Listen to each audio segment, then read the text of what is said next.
जय हिंद प्यारे साथियों, आपका स्वागत है आपके अपने चैनल केडी इंकरेज लर्निंग पर। तो प्यारे साथियों, आज हम कवर करेंगे पॉलिटी के मोस्ट इम्पोर्टेंट क्वेश्चन को, कॉन्स्टिट्यूशन के मोस्ट इम्पोर्टेंट क्वेश्चन को, जो कि समस्त प्रतियोगी परीक्षा के लिए आपका जो है बहुत ज्यादा रामबाण सिद्ध होगा, बहुत ज्यादा इंपॉर्टेंट है क्योंकि कंटेंट बहुत अच्छा है। कोई भी एग्जाम हो, चाहे यूपी पुलिस कांस्टेबल हो, दिल्ली पुलिस कांस्टेबल हो या रेलवेज हो, कोई भी एग्जाम हो, हर एग्जाम में जो है पॉलिटी से क्वेश्चन पूछे जाते हैं और आशा करते हैं आपका जो है बहुत ज्यादा क्लियर हो जाएगा। चलते हैं क्वेश्चन नंबर 1 की ओर। क्वेश्चन नंबर 1 है, राष्ट्रपति और उपराष्ट्रपति के निर्वाचन में विवाद के मामलों को किसके द्वारा हल किया जा सकता है? तो भारत का उच्चतम न्यायालय। अगर राष्ट्रपति तथा उपराष्ट्रपति के चुनाव में अगर कोई भी विवाद रहता है तो वो भारत के जो है उच्चतम न्यायालय में जाता है और जो है आर्टिकल जो है 71 के तहत इसकी समीक्षा की जाती है। तो किसके द्वारा जाता है सुप्रीम कोर्ट में? तो आर्टिकल 71, इसको भी आप याद रखिएगा। आगे बढ़ते हैं अगले क्वेश्चन की ओर। अगला क्वेश्चन है, संविधान सभा ने अंतरिम रूप से संविधान को कब पारित किया? तो संविधान सभा ने अंतिम रूप से संविधान को 26 नवंबर 1949 को पारित किया था। कुछ जो है इसके लागू हो गए थे कुछ कानून, और कुछ कानून 26 जनवरी 1950 को लागू हुए थे। लेकिन कब बनकर तैयार हुआ था संविधान? तो जो है 26 नवंबर 1949 को। 2 वर्ष 11 माह 18 दिन इसको बनने में लगा था समय। अगर हम बात करें, ये प्रस्तावना भी लिखा गया है और जैसे प्रस्तावना है, हम भारत के लोग, जिसे उद्देशिका भी कहते हैं, यहीं से शुरुआत होता है। हम भारत के लोग भारत को एक संपूर्ण प्रभुत्व संपन्न समाजवादी पंथ निरपेक्ष लोकतंत्रात्मक गणराज्य बनाने के लिए तथा इसके समस्त नागरिकों को सामाजिक, आर्थिक और राजनीतिक न्याय, विचार, अभिव्यक्ति, धर्म और उपासना की स्वतंत्रता, प्रतिष्ठा और अवसर की समता प्राप्त कराने के लिए तथा उन सब में व्यक्ति की गरिमा और राष्ट्र की एकता और अखंडता सुनिश्चित करने वाली बंधुता बढ़ाने के लिए दृढ़ संकल्प होकर अपनी इस संविधान सभा में आज तारीख 26 नवंबर 1949 को जो है इसके को अंगीकृत, अधिनियमित और आत्मार्पित किया जाता है। तो ये जो है प्रस्तावना थी, तो इसको आप, और जो है पंथ निरपेक्ष समाजवादी और समाजवादी पंथ निरपेक्ष और लोकतंत्रात्मक जो है ये 42वां संविधान संशोधन में जोड़ा गया था। 42वां संविधान संशोधन को मिनी कॉन्स्टिट्यूशन कहते हैं, जो कि अभी आगे क्वेश्चन आएगा उन सभी के बारे में बताया जाएगा। आगे बढ़ते हैं अगले क्वेश्चन की ओर। अगला क्वेश्चन है, भारत में पहली बार राष्ट्रीय आपातकाल की घोषणा कब की गई? भारत में जो है पहली बार जो राष्ट्रीय आपातकाल हुआ था वो 26 अक्टूबर 1962 को हुआ था। 26 अक्टूबर 1962 को भारत में पहली बार राष्ट्रीय आपातकाल की घोषणा की गई थी, क्योंकि उस समय जो है चीन जो है आक्रमण कर दिया था। अब बात करें आपातकाल की, तो आपातकाल जो है वो 3 प्रकार के होते हैं। पहला जो होता है वो होता है राष्ट्रीय आपातकाल,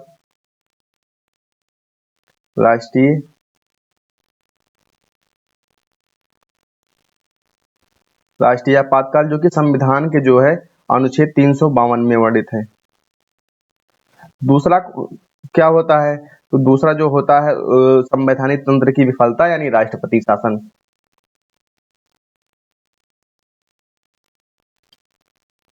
राष्ट्रपति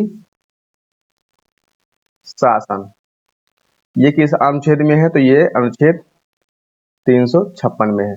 और तीसरा जो होता है वो वित्तीय आपातकाल है।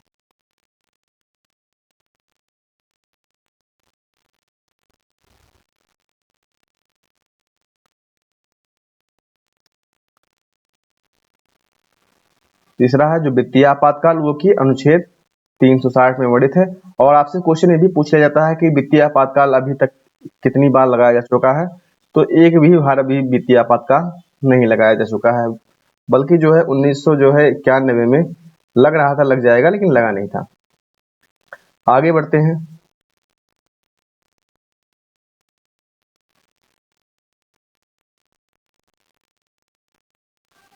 अगले क्वेश्चन की ओर।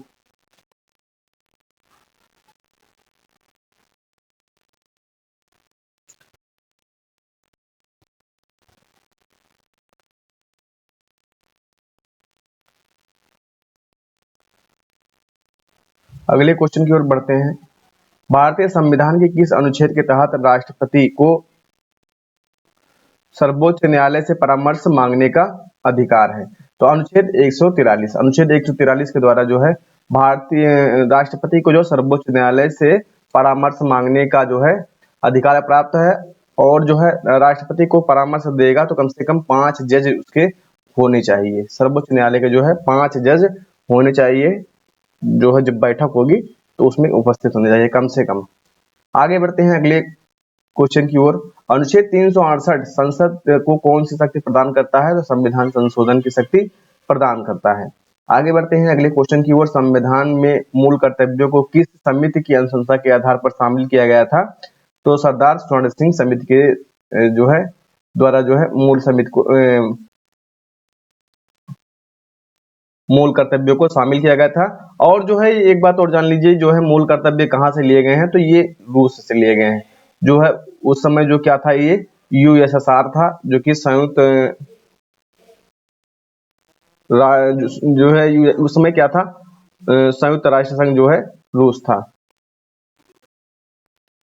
आगे बढ़ते हैं अगले क्वेश्चन की ओर। राष्ट्रपति अपना त्यागपत्र किसे सौंपता है? तो राष्ट्रपति अपना त्यागपत्र उपराष्ट्रपति को सौंपता है, और उपराष्ट्रपति जो है अपना त्यागपत्र किसको सौंपता है? राष्ट्रपति को सौंपता है। आगे बढ़ते हैं अगले क्वेश्चन की ओर। अगला क्वेश्चन है, संघ लोक सेवा आयोग के अध्यक्ष की सदस्यों संघ लोक सेवा आयोग के अध्यक्ष एवं सदस्यों की नियुक्ति किसके द्वारा की जाती है? तो ये राष्ट्रपति के द्वारा की जाती है। आगे बढ़ते हैं अगले क्वेश्चन की ओर। भारत में प्रथम आम चुनाव किस वर्ष कराए गए थे? तो 1951-52 में। आगे बढ़ते हैं अगले क्वेश्चन की ओर। अगला क्वेश्चन है, भाषाई आधार पर गठित होने वाला भारत का प्रथम राज्य कौन सा है? तो वो है आंध्र प्रदेश, जो कि भाषाई आधार पर गठित हुआ था।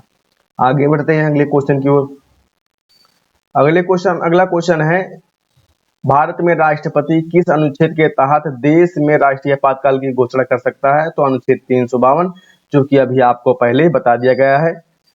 अनुच्छेद 352 क्या है? तो राज्यों में संवैधानिक तंत्र की विफलता। आगे बढ़ते हैं अगले क्वेश्चन की ओर। अगला क्वेश्चन है, भारतीय संविधान के किस संशोधन द्वारा प्रस्तावना में समाजवादी, धर्मनिरपेक्ष और धर्मनिरपेक्ष नहीं है, ये है पंथनिरपेक्ष। पंथनिरपेक्ष और अखंडता शब्द जोड़े गए थे। तो 42वें संविधान संशोधन अधिनियम जो है 1976। एक बात जान लीजिए, 42वां संविधान संशोधन जो हुआ था, इसको मिनी कॉन्स्टिट्यूशन भी कहा जाता है। और पंथ निरपेक्ष और धर्मनिरपेक्ष में जो है यही अंतर है कि धर्मनिरपेक्ष जो है वो किसी धर्म को नहीं मानता है। पंथ निरपेक्ष ये है कि वो किसी पंथ के पक्ष में नहीं रहता और किसी पंथ के जो है विरोध में नहीं रहता है। पंथ निरपेक्ष का मतलब यही है। और भारतीय संविधान में जो है पंथ निरपेक्ष शब्द का उल्लेख किया गया है, धर्मनिरपेक्ष नहीं। इसमें आप कभी कंफ्यूज मत होइएगा। जो है वो किसी धर्म को मतलब सपोर्ट भी नहीं करता है, तो किसी धर्म को अपेक्षा भी नहीं करता है। धर्मनिरपेक्ष मतलब होता है कि किसी भी धर्म को ना माने। आगे बढ़ते हैं अगले क्वेश्चन की ओर। भारत का नियंत्रक एवं महालेखा परीक्षक जो है, इसकी जो है नियुक्ति किसके द्वारा की जाती है? तो इसकी नियुक्ति राष्ट्रपति के द्वारा की जाती है। और एक बात और जान लीजिए कि संविधान के अनुच्छेद 148 के द्वारा की जाती है। अनुच्छेद 148 के द्वारा नियंत्रक एवं महालेखा परीक्षक की नियुक्ति की जाती है। आगे बढ़ते हैं अगले क्वेश्चन की ओर। किस अनुच्छेद के तहत 6 से 14 वर्ष तक के बच्चों के लिए शिक्षा का अधिकार मूल अधिकार माना गया है? तो अनुच्छेद 21 के तहत शिक्षा का अधिकार जो है अनुच्छेद 21A के तहत जो है शिक्षा का अधिकार जो है मूल अधिकार माना गया है। अनुच्छेद 21 में जो है जीवन जीने का अधिकार है। आर्टिकल 21 में अगर पूछा जाएगा तो जीवन जीने का अधिकार है। आर्टिकल 21A अगर पूछा जाएगा तो आपको जो है प्राथमिक शिक्षा अधिकार या 6 से 14 वर्ष तक के बच्चों के लिए शिक्षा का अधिकार, ये मूल अधिकार में सम्मिलित किया गया है। आगे बढ़ते हैं अगले क्वेश्चन की ओर। लोकसभा अध्यक्ष अपना त्यागपत्र किसे सौंपता है? तो लोकसभा अध्यक्ष जो है अपना त्यागपत्र सौंपता है लोकसभा उपाध्यक्ष को, और लोकसभा उपाध्यक्ष अपना त्यागपत्र जो है लोकसभा अध्यक्ष को सौंपता है। आगे बढ़ते हैं अगले क्वेश्चन की ओर। उच्च न्यायालय के मुख्य न्यायाधीश की नियुक्ति कौन करता है? तो राष्ट्रपति करता है। उच्च न्यायालय के मुख्य न्यायाधीश की नियुक्ति जो है राष्ट्रपति के द्वारा की जाती है।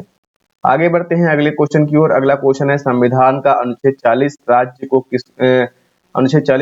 को किसका निर्देश देता है? तो ग्राम पंचायत के गठन का निर्देश देता है। पंचायती राज व्यवस्था किसमें है? संविधान के अनुच्छेद 40 में है। कहाँ पे? नीति निर्देशक सिद्धांत में भाग 4। इसको भी आप याद रखिएगा। किसमें है? भाग 4 यानी डीपीएसपी। आगे बढ़ते हैं अगले क्वेश्चन की ओर। किसी भी विधेयक को धन विधेयक होने का निर्णय, अंतिम निर्णय कौन देता है? तो लोकसभा अध्यक्ष देता है। आगे बढ़ते हैं अगले क्वेश्चन की ओर। अगला क्वेश्चन है, और एक बात और जान लीजिएगा, जो है लोकसभा अध्यक्ष के पास में एक विशेष प्रकार की पावर होती है। अगर कोई भी विधेयक को अगर वो धन विधेयक सिद्ध कर दे, तब जो है राष्ट्रपति उसको अपना वीटो नहीं लगा सकता, उसको अपने पास नहीं रख सकता है। तो उपराष्ट्रपति के निर्वाचन मंडल में कौन कौन शामिल होते हैं? तो राज्यसभा और लोकसभा के सदस्य। आगे बढ़ते हैं अगले क्वेश्चन की ओर। अगला क्वेश्चन है, संविधान सभा के अस्थायी अध्यक्ष कौन थे? तो सच्चिदानंद सिन्हा थे। संविधान सभा के अस्थायी अध्यक्ष जो थे वो सच्चिदानंद सिन्हा थे, जबकि पहली बैठक हुई थी 9 दिसंबर 1946 को हुई थी। आगे बढ़ते हैं अगले क्वेश्चन की ओर। अगला क्वेश्चन है, वित्त आयोग के गठन का प्रावधान किस अनुच्छेद में है? तो अनुच्छेद 280 में है। इसको भी आप याद कर लीजिए, स्टार मार्क कर लीजिए। एग्जाम में ऐसे क्वेश्चन जो है पूछे जाते हैं। फिलहाल जितना क्वेश्चन है, सारा क्वेश्चन जो है इंपॉर्टेंट है, सारा क्वेश्चन सिलेक्टिव है। आप सुनते रहिए और एक बार देखते रहिए और इसको याद कर लीजिए भैया, क्योंकि ये आपके एग्जाम के लिए, आपके बेस के लिए बहुत ज्यादा इंपॉर्टेंट है। 73वां संविधान संशोधन किससे संबंधित है? तो पंचायती राज से संबंधित है 73वां संविधान संशोधन। आगे बढ़ते हैं अगले क्वेश्चन की ओर। अगला क्वेश्चन है, भारतीय संविधान में मौलिक अधिकारों की व्यवस्था किस देश से ली गई है? तो मौलिक अधिकार जो है लिए गए थे संयुक्त राज्य अमेरिका से। आगे बढ़ते हैं अगले क्वेश्चन की ओर। लोकसभा का चुनाव लड़ने के लिए इच्छुक व्यक्ति की न्यूनतम आयु कितनी होनी चाहिए? तो 25 वर्ष। लोकसभा का चुनाव लड़ने के लिए 25 वर्ष और राज्यसभा का चुनाव लड़ने के लिए कितनी वर्ष होनी चाहिए? तो 30 वर्ष होनी चाहिए। राज्यसभा 30 वर्ष और लोकसभा 25 वर्ष। आगे बढ़ते हैं अगले क्वेश्चन की ओर। अगला क्वेश्चन है, भारतीय संविधान में अस्पृश्यता उन्मूलन से संबंधित अनुच्छेद कौन सा है? तो अस्पृश्यता का अंत या छुआछूत का अंत जो है अनुच्छेद 17 से संबंधित है। आगे बढ़ते हैं अगले क्वेश्चन की ओर। स्वतंत्र भारत के प्रथम निर्वाचन आयुक्त कौन थे? तो स्वतंत्र भारत के प्रथम निर्वाचन आयुक्त थे सुकुमार सेन। इसको भी आप याद रखिएगा। आगे बढ़ते हैं अगले क्वेश्चन की ओर। भारतीय संविधान किस दिन से पूर्णतः लागू हुआ था? तो 26 जनवरी 1950 को जो है भारतीय संविधान जो है पूर्ण रूप से लागू हो गया था और 26 नवंबर 1949 को यह बनकर तैयार हुआ था और कुछ जो है लागू हुआ था, कुछ जो है अनुच्छेद लागू हो गए थे, लेकिन जो है पूर्णतः इसमें लिखा गया है पूर्णतः कब लागू हुआ था? तो पूर्णतः लागू हुआ था 26 जनवरी 1950 को। 26 जनवरी 1950 से जो है पूर्ण रूप से भारतीय संविधान लागू हो गया था। आगे बढ़ते हैं अगले क्वेश्चन की ओर। अगला क्वेश्चन है, लोकसभा अध्यक्ष का चुनाव किसके द्वारा किया जाता है? तो लोकसभा अध्यक्ष का चुनाव लोकसभा के सदस्यों के द्वारा किया जाता है। आगे बढ़ते हैं अगले क्वेश्चन की ओर। अच्छा, एक बात बताइए, लोकसभा अध्यक्ष तो अध्यक्ष है, स्पीकर तो है, प्रोटेम स्पीकर कौन होता है? तो प्रोटेम स्पीकर जो होता है वो अस्थायी अध्यक्ष होता है लोकसभा का। अब अस्थायी अध्यक्ष जो है वो किसको बनाया गया, मतलब कैसे बनाया जाता है? तो लोकसभा में जो सांसद होते हैं वो सांसदों की पहले तो वरिष्ठता के आधार पर बनाया जाता है, लेकिन जो लोकसभा के सांसद होते हैं, ज्यादा बार जो सांसद हो चुके होते हैं, चाहे विपक्ष से होते हो चाहे जो है पक्ष से हो, इसका कोई मतलब नहीं रखा जाता है। तो उन्हीं को राष्ट्रपति जो है नियुक्त करता है, प्रोटेम स्पीकर को। उसको कौन नियुक्त करता है? तो उसको राष्ट्रपति के द्वारा नियुक्त किया जाता है। जो नवनिर्वाचित लोकसभा के सदस्य होते हैं उनको शपथ दिलाने के लिए। जैसे शपथ दिला के जो है काम पूरा हो जाता है और उसके साथ में 3 और अन्य सदस्य को भी नियुक्त किया जाता है प्रोटेम स्पीकर के साथ में। प्रोटेम स्पीकर के साथ में जो है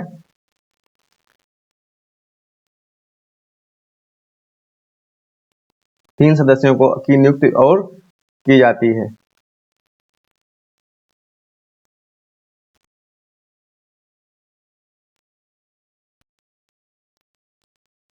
तीन सदस्य और नियुक्त किया जाता है। प्रोटेम स्पीकर के साथ में 3 सदस्य और नियुक्त किया जाता है। और जो है वो भी क्या करता है, नवनिर्वाचित जो लोकसभा के सदस्य होते हैं उनको शपथ दिलाता है। और फिर उसके बाद में जो है जब स्पीकर को चुन शपथ हो जाता है तो लोकसभा के सदस्यों के द्वारा जो है स्पीकर को चुना जाता है। आगे बढ़ते हैं अगले क्वेश्चन की ओर। अगला क्वेश्चन है, संविधान के किस अनुच्छेद के आधार पर राज्यों में संवैधानिक तंत्र की विफलता पर राष्ट्रपति शासन लगाया जाता है? तो अनुच्छेद 356 जो कि भी बताया गया है आपको। आगे बढ़ते हैं अगले क्वेश्चन की ओर। भारतीय संविधान सभा की प्रारूप समिति के अध्यक्ष कौन थे? तो डॉक्टर भीमराव अंबेडकर थे। भारतीय संविधान सभा के प्रारूप समिति के अध्यक्ष कौन थे? तो डॉक्टर भीमराव अंबेडकर थे। और एक बात और जान लीजिएगा कि इसमें कितने सदस्य थे? तो इसमें थे 7 सदस्य, 6 अन्य थे और एक भीमराव अंबेडकर जी खुद थे, बाबा साहेब अंबेडकर खुद थे। आगे बढ़ते हैं। भारतीय संसद का उच्च सदन क्या कहलाता है? तो राज्यसभा कहलाता है, तो आपको पता ही होगा। अगला क्वेश्चन है, संपत्ति के अधिकार को किस संविधान संशोधन के द्वारा हटा दिया गया है? तो मोस्ट इंपोर्टेंट है 44वां संविधान संशोधन अधिनियम 1978 के द्वारा। 44वां संविधान संशोधन कब हुआ था? तो 1978 को हुआ था। इसके द्वारा जो है संपत्ति के अधिकार को मूल अधिकार से हटा करके क्या बनाया गया है? एक विधिक अधिकार बनाया गया है। और ये संविधान के किस अनुच्छेद में है? तो अनुच्छेद 300 का में है। अनुच्छेद किस में है? अनुच्छेद 300 का में इसको पटक दिया गया है। अब जो है ये क्या है? विधिक अधिकार है, ये जो है मूल अधिकार नहीं है। आगे बढ़ते हैं अगले क्वेश्चन की ओर। अगला क्वेश्चन है, भारतीय संविधान के अनुसार संघ की कार्यपालिका शक्ति किसमें निहित है? तो राष्ट्रपति में निहित है। आपका राइट आंसर क्या हो जाएगा? राष्ट्रपति में। आगे बढ़ते हैं अगले क्वेश्चन की ओर। भारतीय संविधान के किस अनुच्छेद में भारतीय नागरिकों के मूल कर्तव्य शामिल हैं? तो अनुच्छेद 51 में जो है मूल कर्तव्यों की जो है बात की गई है। आगे बढ़ते हैं अगले क्वेश्चन की ओर। अगला क्वेश्चन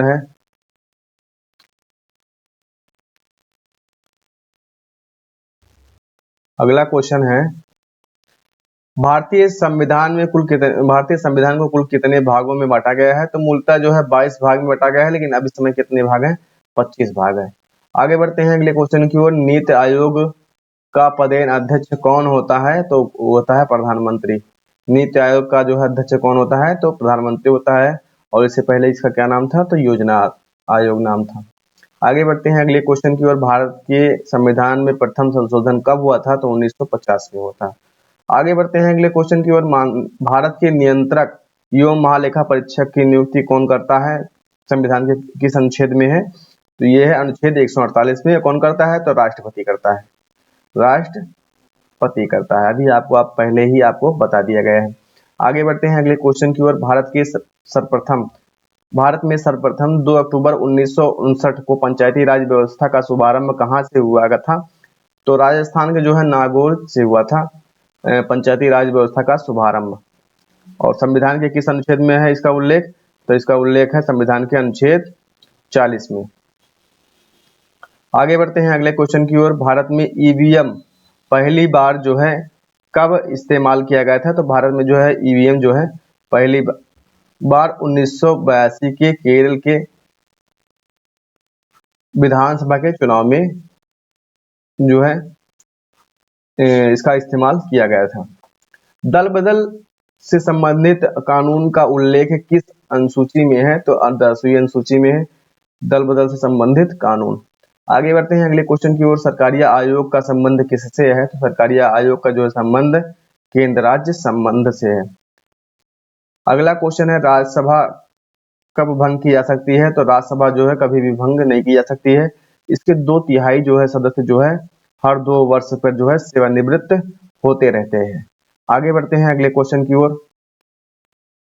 अगला क्वेश्चन है, भारत की संविधान सभा किसके अनुसार गठित की गई है? तो कैबिनेट मिशन योजना के द्वारा गठित की गई है।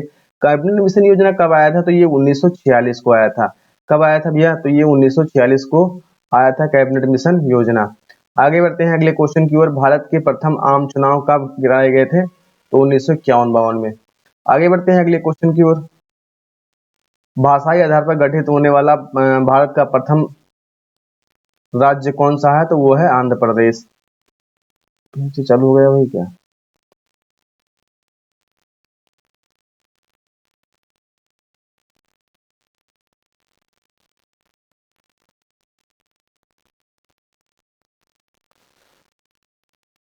आगे बढ़ते हैं अगले क्वेश्चन की ओर। लोकसभा को कब कर सकता है? लोकसभा जो है, लोकसभा को कौन भंग कर सकता है? तो लोकसभा को राष्ट्रपति भंग कर सकता है, लेकिन प्रधानमंत्री की सलाह पर, प्रधानमंत्री के और मंत्रिपरिषद की सलाह पर। उन सभी के जो है लिखित जो है रीजन बताए जाएंगे कि क्यों जो है लोकसभा को भंग करना है, तभी लोकसभा को भंग किया जा सकता है, अन्यथा नहीं किया जा सकता है। राष्ट्रपति जो है वो नहीं भंग करेगा। आगे बढ़ते हैं अगले क्वेश्चन की ओर। भारत की संविधान सभा किसके अनुसार गठित की गई है? तो कैबिनेट मिशन योजना के तहत गठित की गई है। आगे बढ़ते हैं अगले क्वेश्चन की ओर। राज्यपाल का कार्यकाल कितनी अवधि का होता है? तो राज्यपाल का कार्यकाल जो है 5 वर्ष के लिए होता है, और ये राष्ट्रपति के प्रशांत पर्यंत ही काम करते हैं। राज्यपाल की नियुक्ति कौन करता है? तो ये राष्ट्रपति करता है। आगे बढ़ते हैं अगले क्वेश्चन की ओर। संविधान के किस अनुच्छेद के आधार पर देश में वित्तीय आपात की घोषणा की जा सकती है? तो अनुच्छेद 360। लेकिन अभी तक जो है वित्तीय आपातकाल कभी भी नहीं लगा है। आगे बढ़ते हैं अगले क्वेश्चन की ओर। अगला क्वेश्चन है, भारत के राष्ट्रपति पद पर निर्वाचित होने के लिए व्यक्ति की न्यूनतम आयु कितनी होनी चाहिए? तो 35 वर्ष होनी चाहिए। आगे बढ़ते हैं अगले क्वेश्चन की ओर। अगला क्वेश्चन है, भारत का राज्यसभा में कितने राष्ट्रपति जो है राज्यसभा में कितने सदस्यों का मनोनयन कर सकता है? तो 12 सदस्यों का मनोनयन कर सकता है राष्ट्रपति। आगे बढ़ते हैं अगले क्वेश्चन की ओर। अगला क्वेश्चन है,